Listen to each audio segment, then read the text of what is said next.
Students, counselors, families, good morning or good afternoon or good evening, wherever it is in the world you are joining us. Thank you so much for joining StriveScan's virtual college exploration program. This program is in partnership with CACHE, which is the College Admissions Collaborative, highlighting engineering and technology. A few quick housekeeping items. First and foremost, you're encouraged to submit your questions via the Q&A button that you see on your screen. When you submit a question, it gets sent to our panelists, and they will work to answer the question during the session and at the conclusion of the session as well. As a reminder, your camera and your microphone are turned off, so if you have questions, make sure to type them in through the Q&A. This is one of 50 individual information sessions and panel presentations run through this CACHE partnership that are STEM focused. These all run through tomorrow evening, so we encourage you to check those out. When you signed up for today, you received a barcode. You do not need that barcode for this virtual program, and we encourage you to check out the recordings of this session and all the sessions at strivescan.com/virtual/STEM. And with that, I'm going to hand it over to our panelists. All right, thanks so much, Zach. So let me just put up the presentation here. All right, my name is Rod, and I am one of the admission counselors at Case Western Reserve University. Really thrilled to be here today to tell you a little bit about Case Western Reserve University. And I'm joined today by two of my colleagues, and I'm gonna let them introduce themselves before I take over from there.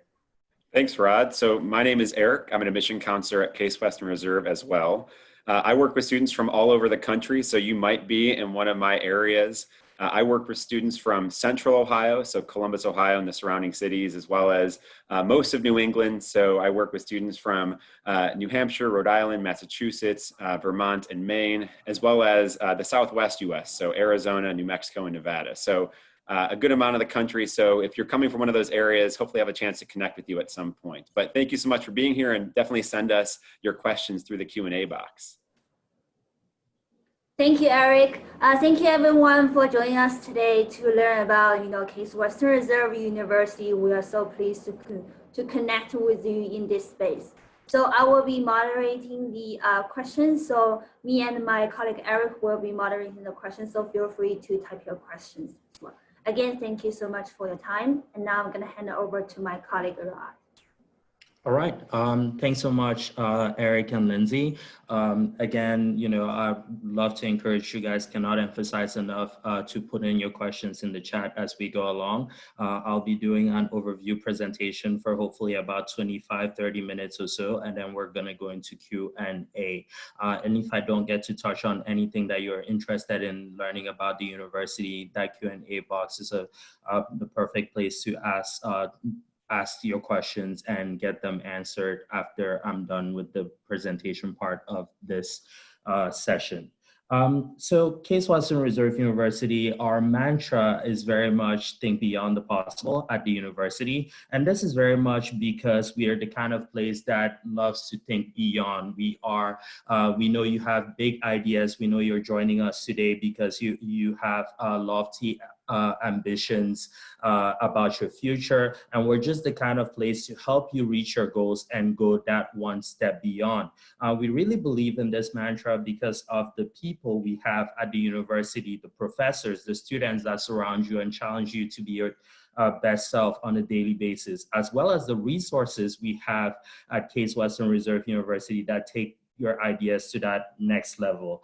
And I'd like to invite you to consider one of our current students, Badar Kayani, that is, in 2 weeks, he's gonna be going into his senior year at Case Western Reserve University. And I really think he embodies this ethos of going beyond the possible that we stand for at Case Western Reserve University, in the sense that, he's originally from Pakistan, and he went into our think box, which I will be talking about in a second, and developed an idea or a prototype for an idea called SUDS. And this is a very timely idea, especially given the times that we find ourselves in with the pandemic and whatnot, in the sense that N95 masks are really key for medical professional, health professionals, nurses, and doctors to help not only protect themselves, but to take care of people that are suffering at this point in time. And those N95 masks are really key. Even though they're really key, they're hard to come by, especially in rural places. And even more so the equipment you have that sanitize these masks take about an hour to do so. And because these masks are really hard to come by, healthcare professionals are being asked to reuse them. So this is where Badar and his team come in. This summer, they went into our Think Box. They designed and really created suds, like I mentioned. And basically, the idea there is the machine allows you to be able to sterilize N95 masks in 1 minute instead of an hour. So I really think this embodies this philosophy of going beyond the possible. So you can think of how, how useful this will be in a hospital setting where a doctor comes out from seeing a patient. By the time they take off their coat, take off their gloves, wash their hands, and they had their mask in this machine, they're ready to take their mask and reuse it again and see the next patient. And that could save countless of lives. They're currently in the process. Badar and his team are currently in the process of commercializing this idea, and you should start seeing it out in hospitals pretty soon. For Badar, the Think Box was really key to bringing suds to life. And this is what we're all about at Case Western Reserve University. It's all about connecting you to opportunities. And not only was the Think Box key for Badar, but it was actually the reason why he decided to come to Case Western Reserve University in the first place. And just to tell you a little bit about that Think Box, the Think Box is our makerspace at Case Western Reserve University. And at 50,000 square feet, it is currently the largest open access makerspace on any university campus in the world. There you can you can innovate, you can prototype, you can start a business right there. You have all the resources that you need, things like laser cutters, 3D printers, circuit board routers, milling machines, water jet cutters, sewing machines. You have wood shop, metal shops, you name it. And if you want to start a company, we give you startup office space and incubation space right there as well. So you can develop an idea and start your own business. So when we say we're all about taking your ideas that one step beyond, this is not a gimmick. This space is absolutely open to all of our students from day one. And as a matter of fact, it's open to every member of the community. So if you ever find yourself in Cleveland, you can absolutely walk into the Think Box and use the resources in there. You do not have to be a student or be affiliated with the community in any way whatsoever.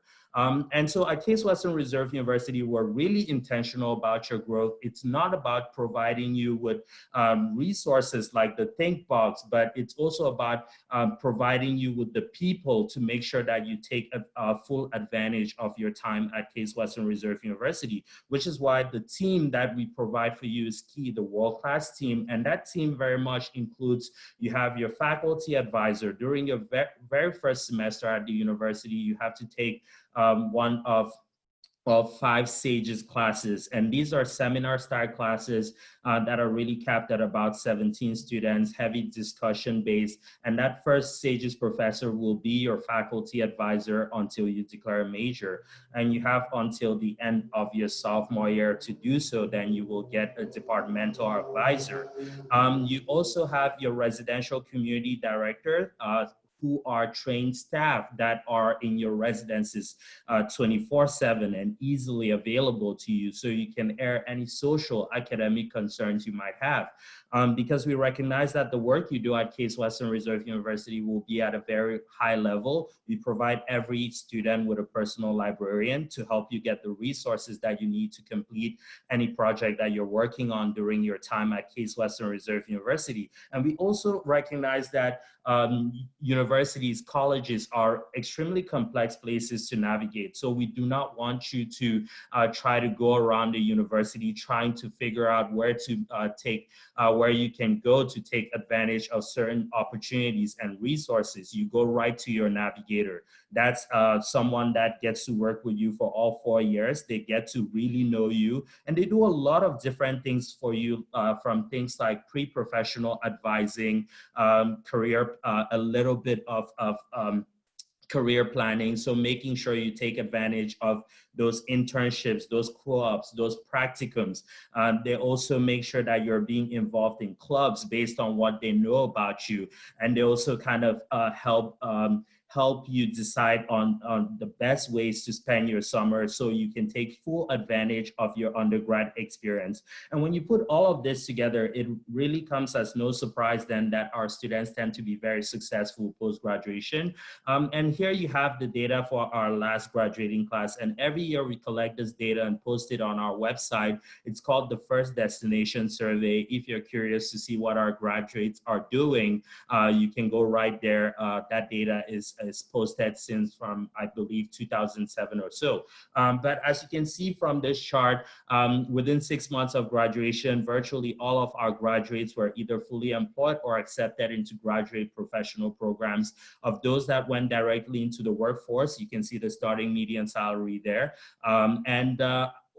4 out of 5 of our graduates went into a job related to what they decided to study in college. Of the students that decided to continue their education through graduate professional programs, about half went on to graduate school, 15% to med school, about 18% pursuing PhDs.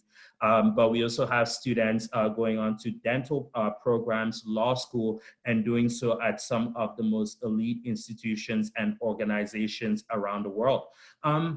But seeing this sort of success from our grads it's not again a mistake. It's part of that intentional approach to your growth that we take at Case Western Reserve University. And all of this really begins in the realm of academics, where we like to break down the boundaries between different academic disciplines to allow you to go out and explore any and all academic disciplines interests you might have, I should say. We do so by putting forward something known as the single door admission policy that gives you broad access to the academic disciplines we have to offer.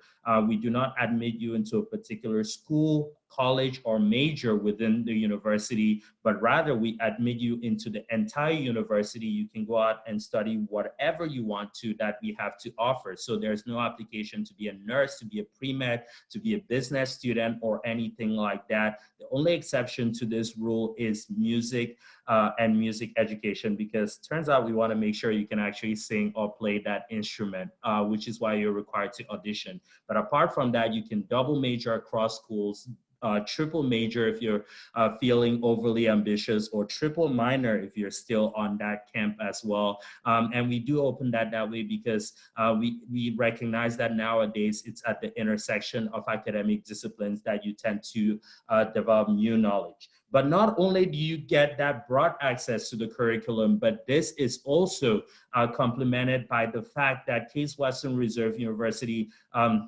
really has a philosophy that supports research, and research at the highest levels for undergrads.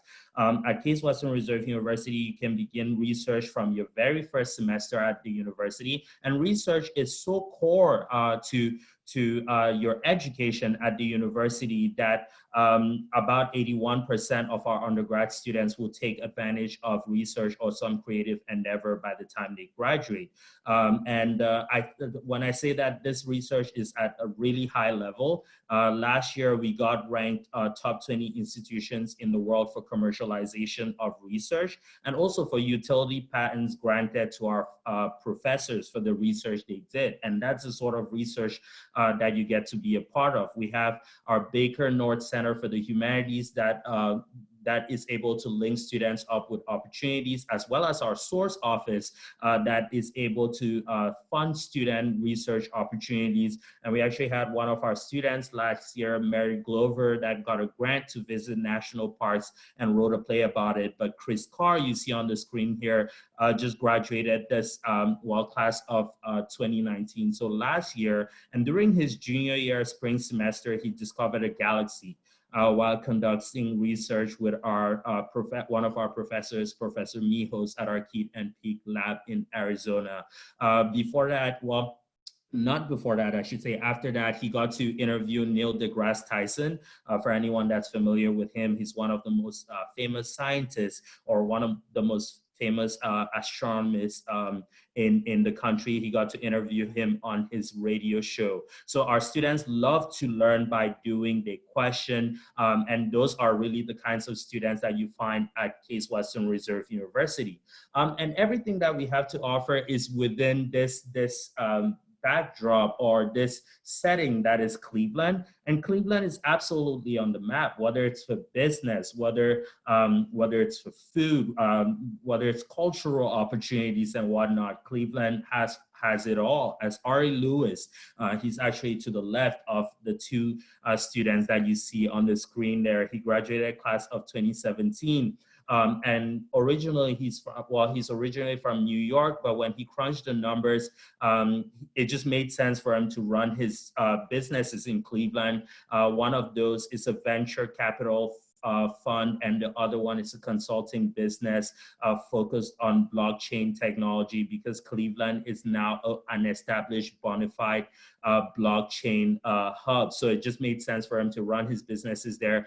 And last year, he got included in Crain's Cleveland business list of 30 under 30 entrepreneurs, which is a pretty big deal. I think it goes in line with the fact that, as I mentioned before, our grads tend to be very successful post-graduation from the university. And Cleveland is an absolutely critical part of the Case Western Reserve University experience. As I mentioned, it's a neighborhood our students have access to. It has lots of opportunities to offer our students, ranging from the kinds of companies housed there. You have everything from startups to mid-sized Fortune 500 company headquarters. That speaks a little bit to experiential learning opportunities like co-ops, practicums, internships, even job opportunities post-graduation available to students. But as a function of being a major metropolitan city in the heart of the country, it is also a home to entertainment and culture. For example, we house several sports teams in Cleveland: the Cavs for basketball, the Indians for baseball, the Browns if you're a football fan, and a lot of our students love to go out and support our various sports teams here, and their stadiums are within walking distance of each other, which makes it pretty convenient. And downtown Cleveland is just about 5 miles, 15 minutes via public transportation from campus. Every student gets on RTA pass, so they can use public transportation to go around the city, which is why we don't even recommend bringing a car, seeing how easy it is to navigate around Cleveland using public transportation. But you also have other institutions like the Playhouse Square, that is the second largest theater district facility. You can go watch, more recently, shows like Hamilton, The Lion King have stopped by. Those are things students will take advantage of. You also have things like the Rock and Roll Hall of Fame. And while I can say that one of the greatest advantages to being a Case Western Reserve University student is the location, and I really love this particular slide because you can see us right here at Tincomville University Center. And if you look in the background there, you see downtown Cleveland. So you see just the sort of proximity we have to the downtown area. But even more special, what's even more special about our location is that we're located right here in University Circle. That is the medical, cultural, and academic hub of Cleveland. Now, on the cultural side, everything you see here is essentially on campus or within a 5-minute walking distance. That includes the Cleveland Museum of Art that has been ranked by Business Insider as the second best art museum in the country. If you take studio art lessons, some of your classes are offered right in the galleries there. We house the Cleveland Orchestra in Severance Hall. That is one of the top 10 orchestras in the world. You get season passes for $35. You have the Botanical Gardens right there, the Museum of Contemporary Art, but you also have the Natural History Museum. I was a bio major as an undergrad at the university, and I took several classes at the Museum of Natural History. So lots of incredible opportunities to go out and have fun with your friends, build some cultural capital. But on the medical side of that location, we're surrounded by 3 world-class hospitals within 10-minute walking distance again. One of those is the Cleveland Clinic. That is one of the top 10 hospitals in the world. You have university hospitals right on campus, home to the Seidman Cancer Center, and then the third largest Veterans Affairs hospital in the country. So lots of opportunities for students that want to develop prosthetics. And then just last year, or a little over a year ago, we opened a new 115 million health education campus where our nursing students, dental students, and medical students are learn right next to each other. So really changing the way you train pre-health professionals within that space. So that is an incredible advantage that you enjoy as part, well, by being a Case Western Reserve University student. And a big part of that, which is not shown on these slides, is Mitchell's Ice Cream. And if you ever visit campus, ask us about it, we'll tell you more about it. But that's a big part of your advantage to being a student, which is why it comes as no surprise when our students are not in class, they're busy running around Cleveland University Circle, taking advantage of experiential learning opportunities. 99% of our students will take advantage of at least one of these by the time they graduate. We have an office on campus responsible, or that connects students to, I should say, nonprofits in Cleveland, as well as volunteer opportunities throughout the city, throughout the country, really. I've spoken to how important research is to us. That ties into clinicals. Our nursing students get to go to university hospitals during year one, to Cleveland Clinic during year two. By the time they graduate, they accumulate 1,300 plus clinical hours, which I mean, is almost double the national average at 800. And then I showed you, or I spoke about Badar and his device that he's creating to sterilize N95 masks. And I think that think box that we have really summarizes our philosophy about entrepreneurship. But the student that you see above that entrepreneurship rectangle is Matt Campagna. And he went into the think box and developed a portable rapid testing concussion device that allows you to be able to test for concussions in under a minute as well. So some incredible ideas coming out of that space. And our students take full advantage of that space to bring their ideas to life. We have the biggest university footprint at the Consumer Electronics Show. That is one of the biggest tech expos in the world, happens every January in Las Vegas. Co-ops are for all of our students, but mostly engineering students take advantage. You go out and work for a company full-time for about 7 months, and about half of the students that take advantage get a job offer at the end of that experience. But our Career Center also facilitates internships. We have a platform called Handshake. It's like the LinkedIn for college campuses. Essentially, where we're able to filter opportunities that you qualify for and bring them right to your platform so you can apply for them. And study abroad is also another dimension for experiential learning we highly encourage students to take advantage of, just because it's important to recognize that different people come from different places with different worldviews, ways of thinking, approaching and solving problems. And our students every year study abroad in some 40 plus different countries, and about, well, around 6 different continents. You can go for a full semester, you can go for a year, you can go for 3 months, you can go for 2 weeks as part of a course. We have courses like bioethics that typically go to places like France, Spain, Costa Rica. We have thermodynamics, really popular amongst engineering students, that's taught in Botswana. So you have a lot of options when it comes to study abroad. So experiential learning is really, really key there. But when you come to the Case Western Reserve University community, we bring a variety of experiences and backgrounds to campus.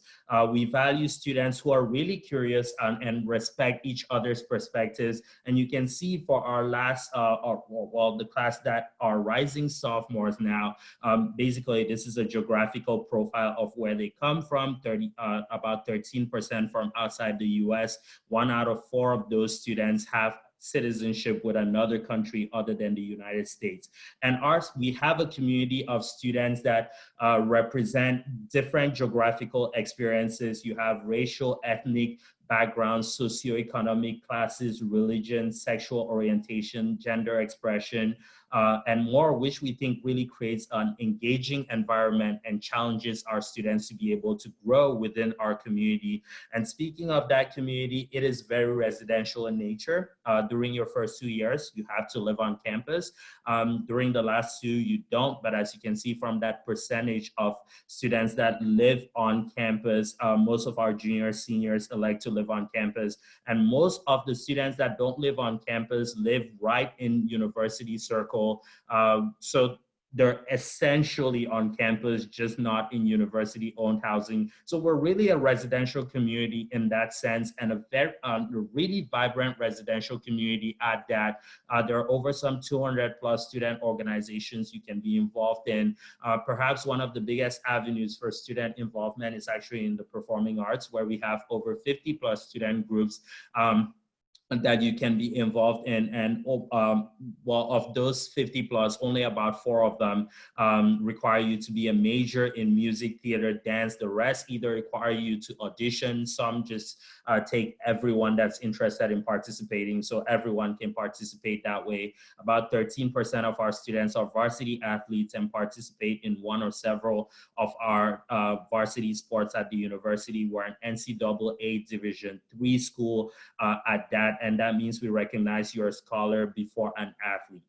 As I mentioned before, service is pretty big for us at Case Western Reserve University. You could be involved through several of our 20 plus community service organizations, but Greek Life is also a big avenue for service for our students at the university. And actually last year, our Greek chapters put in over 2 million volunteer minutes over the course of the year. So service is a big part of what they're known for within our community.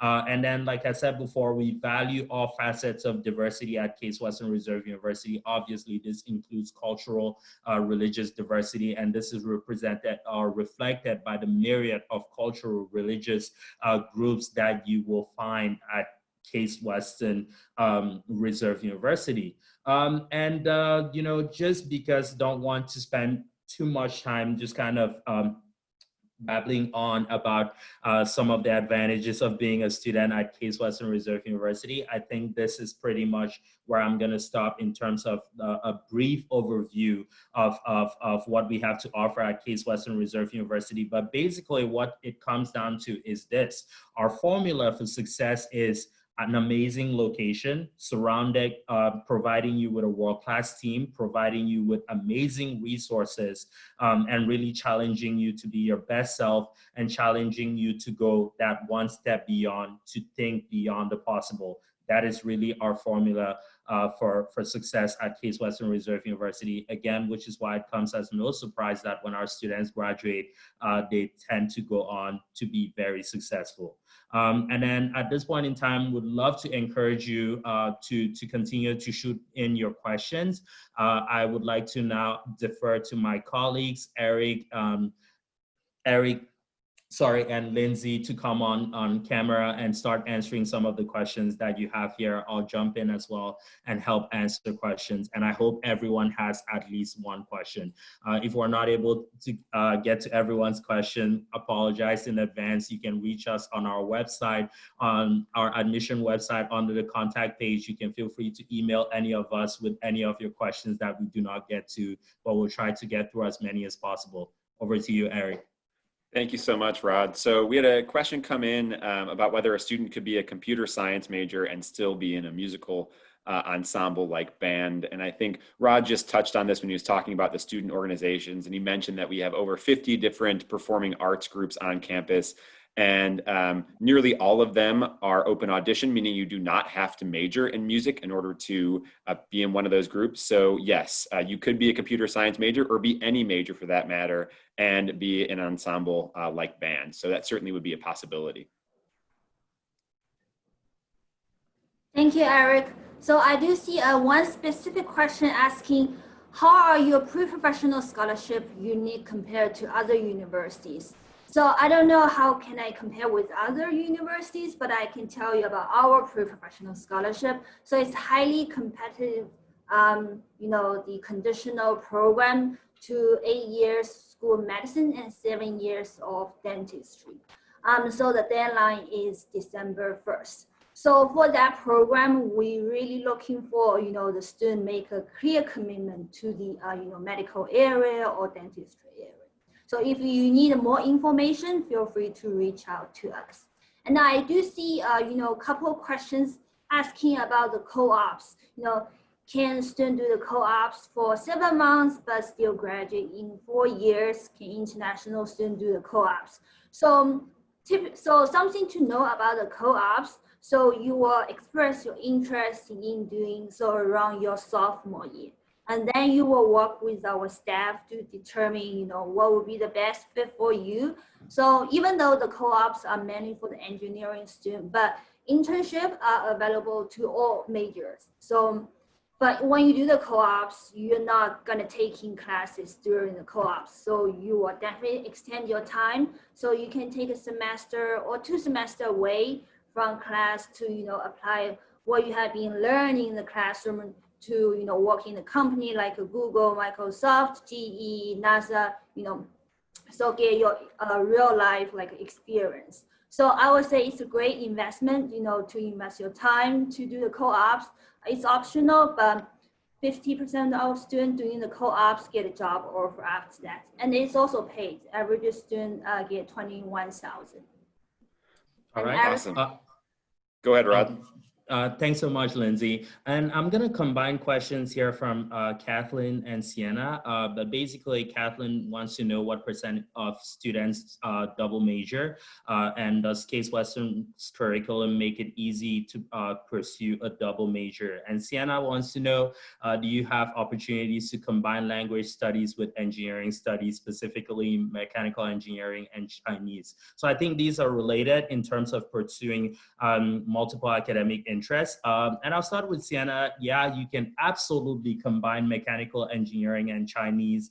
Like I said before, we have a single door admission policy. We simply admit you as a student, and it's up to you to think about how you want to navigate your experience at Case Western Reserve University in terms of what you plan to study. You can double major across schools, whether that's mechanical engineering and Chinese. You can major in mechanical engineering with a minor in Chinese. It's really up to you how you want to go about that experience. But in terms of the % of students that double major, it's about a quarter, almost a quarter of our students double major. But about 60% of our students will explore multiple academic disciplines in some way, shape, or form. So whether that's a double major, dual degree, having a major and a minor, or whatever the combination is. So that's something that is highly encouraged at Case Western Reserve University, encouraging students to explore different academic disciplines and connect the dots. It's very prevalent. Even as an undergrad student, I myself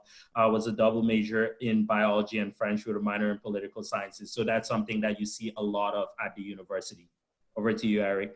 Thank you so much, Rod. So we had a question come in along the lines of if a student has to declare a major as they apply, and in particular with engineering, if they have to specify what field of engineering they want to enter. So on your application, you will be asked to list your primary intended major as well as your secondary intended major. And we would encourage you that if you have a specific interest in a certain field in engineering, to share that with us, because one of the things we look for in an applicant is to see how well does your experience align with the field you want to go into. So part of that is your academic experience and the coursework you've selected for yourself. So we might pay attention to certain courses depending on what field you want to go into, or the extracurriculars that you want to go into, right? So if you, let's say, want to go into computer science and you have programming experience, that might stand out to us on your application that you have experience in that thing you want to do. So it's not required that you do that, and it doesn't mean that you officially become that major when you arrive. You certainly, could change your mind. You could switch your major, double major, and so on, like Rod just mentioned. But we do ask you to list kind of at this point in time what you're interested in pursuing. I'll toss it over to Lindsay now. Thank you, Eric. So, and I also see a couple, same question asking, what's the popular major at Case Western Reserve University? So I do want to mention, as my colleague Rob mentioned, once you admit to the university, you do receive full access to everything that we offer to you, except for the music and the music education. Those are additional basic program. But the interdisciplinary approach allows our students, to combine majors across schools. So our largest school, which has the most student major in, is our College of Arts and Science.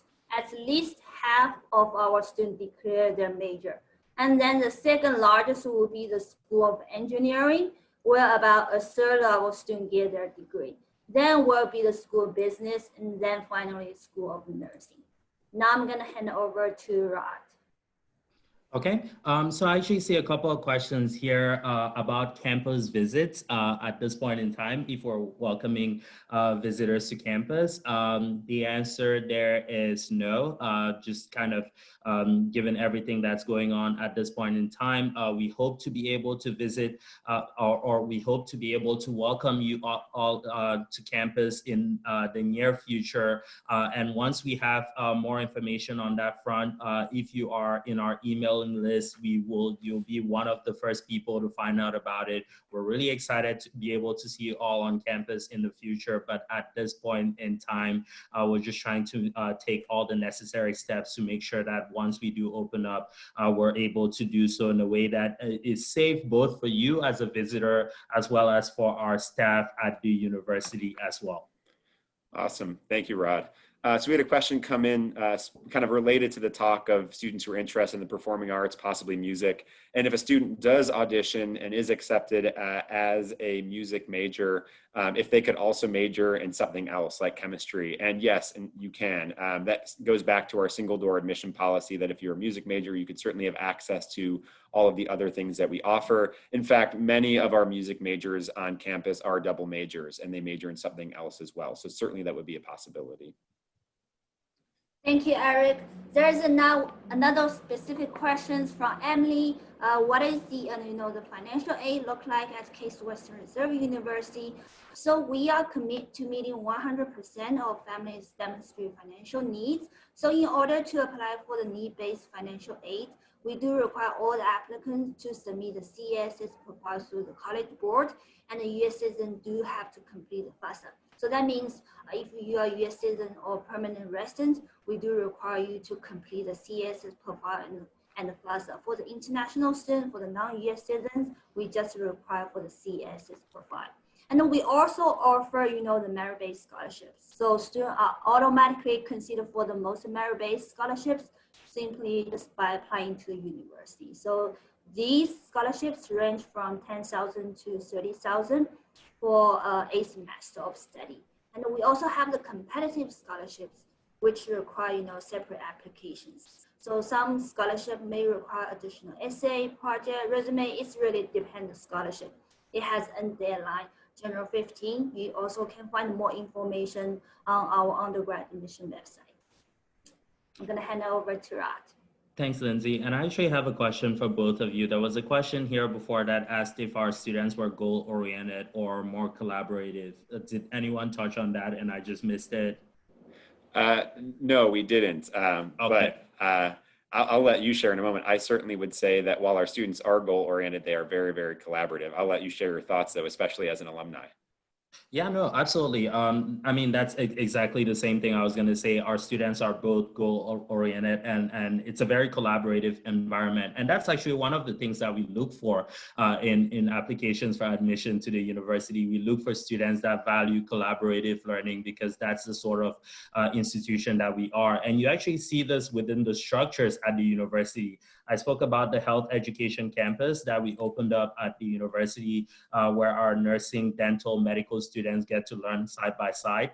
We opened that up because we used to have a different nursing school, dental school, medical school, and we just thought that those students would benefit more from a collaborative approach to learning, which is why we put them now all in that one health education campus. You see this in the Think Box as well, which is why that is open to absolutely everybody. So you can collaborate even with your friends that don't attend Case Western Reserve University. That's just the kind of place we are. We think that there's a lot of value to be found in collaborating with people that might even come from different academic disciplines. One of the more interesting or some of the more interesting combinations that I've seen come in that space is biomedical engineers collaborating with nursing students, because biomedical engineers create medical devices, but they don't work on hospital floors. They don't know how practical these devices are. So it takes those nurses that actually work on the floor to be able to help them make sure that whatever they create in that space is actually practical within this space that they intend for it to be used.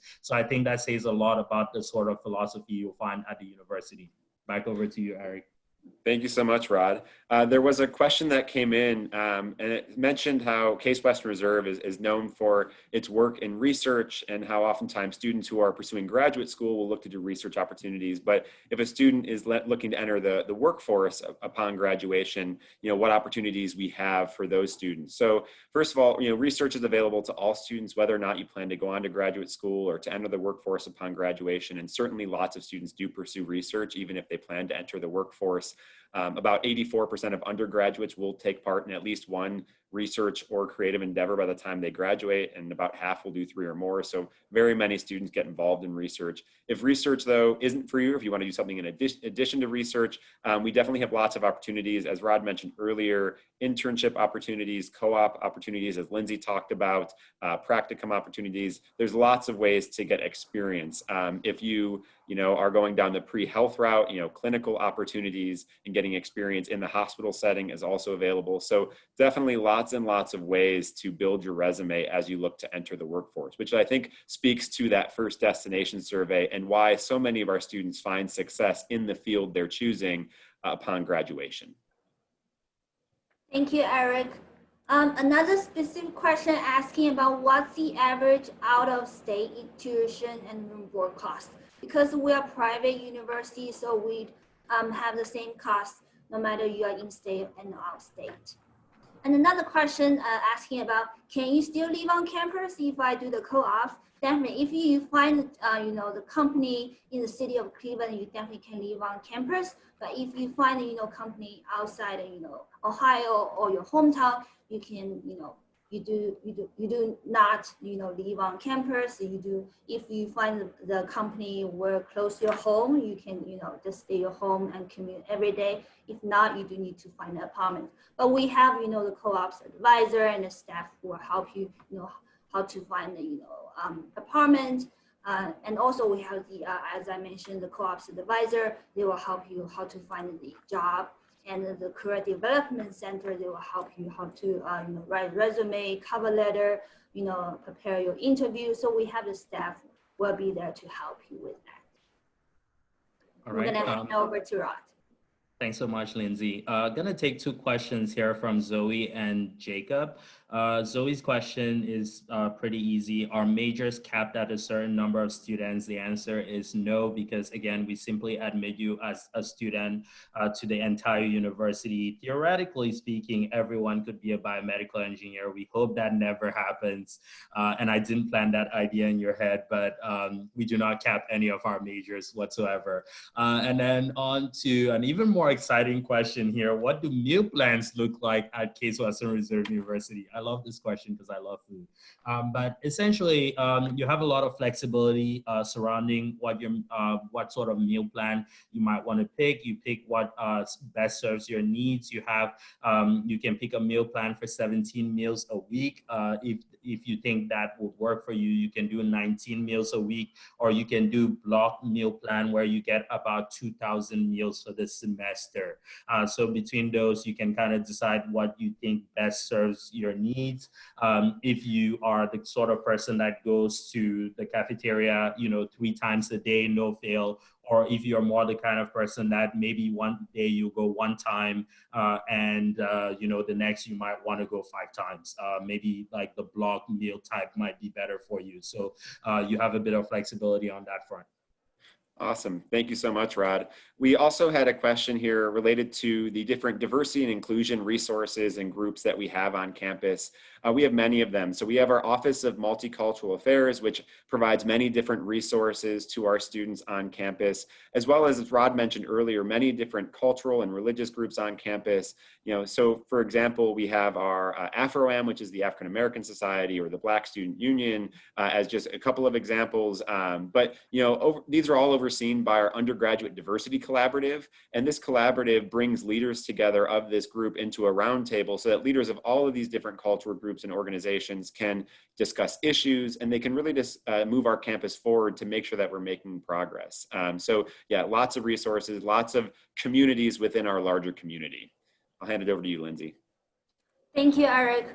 Another specific question asking, what is the average class size? So we have, 11:1 student to faculty ratio. So the introductory classes tend to be large, like a lecture class, like around 100 students. But once you are past those classes, the average classes size is going to be around 25 to 30, or some classes like only 5 students in the class. So I would say 60% of classes have 40 students or less. Hand over to Rod. Okay, and then the final question, right on the minute, I think we're supposed to be kicked off here at 7:45.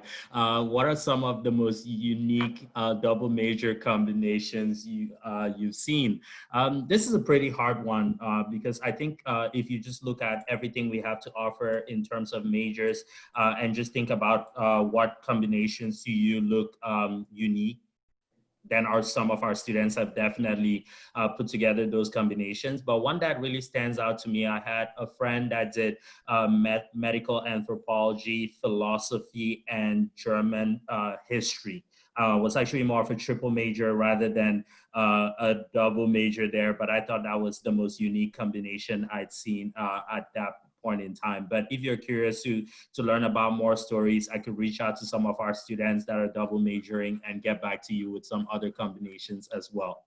I think that is the cue for us. Thanks so much for joining the session. And like I said before, we would really love to welcome you to our campus some point in the near future. And if you have any additional questions, reach out on our admission website. And we would love to hear from all of you as you go through the college search process. Thank you so much, Rod, Eric, and Lindsay, for sharing this information. Students and counselors, thanks for tuning in. You'll notice the survey as you close this box, and we encourage you to sign up for additional sessions at strivescan.com/virtual/STEM. Have a great day, everyone. Thank you.